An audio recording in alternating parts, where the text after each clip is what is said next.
আসসালামু আলাইকুম, সবাই কেমন আছেন? আজকে আপনাদের দেখাবো আমি যেভাবে লাইফের ফার্স্ট টাইম কালাই রুটি বানানোর ট্রাই করলাম। প্রথমে আমরা আটাটার ভিতর পানি আর লবণ দিয়ে একটা ডো তৈরি করে নেব। আর এইটা একটু ভেজা ভেজা রাখতে হবে। হাতে একটু আমি পানি নিয়ে নিছি।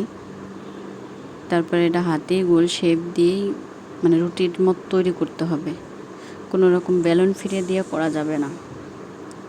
বাট আমি যখনই বড় করতেছিলাম তখনই পাশ থেকে ফেটে যাচ্ছিল।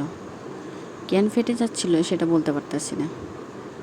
আমার শাশুড়িরা আমি এরকম হাতেই বড় করতে দেখছি, বাট তার তা ফাটে না, আমার তাই ফেটে যাচ্ছে।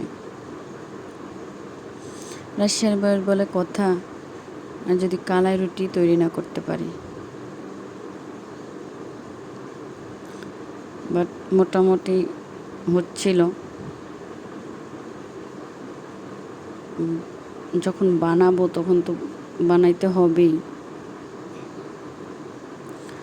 এটা হাঁসের গোশ দিয়েও খাওয়া যায়, চাটনি দিয়েও খাওয়া যায়। আমরা ওই দিন হাঁসের গোশ দিয়ে খাইছিলাম। বাট রুটিটা কোনো মতে তৈরি করতে পারলেও চাটনিটা আমি তৈরি করতে পারি না। আমার শাশুড়ির চাটনিটাই বেশি ভালো লাগে, আর হাঁসের গোশের থেকে চাটনিটা দিয়ে বেশি ভালো লাগে আমার কাছে। সাকসেস কোনো মতে হয়েছে। রুটি একটু আঁকা বাঁকা, কোনোটা একটু এদিক ওদিক থেকে এলোমেলো, কোনোটা আবার মানচিত্র আকারে ধারণ করছি আমি। বাট মানচিত্র হইলেও খেতে ভালো ছিল। সবাই অনেক মজা করে খেয়েছি আমরা, অনেক মজা হয়েছিল। দেখতে যেমনই হোক না কেন, স্বাদটা ছিল।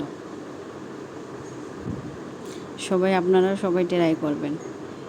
আমার মতো একা বাঁকা হইলেও ভালো লাগবে খেতে।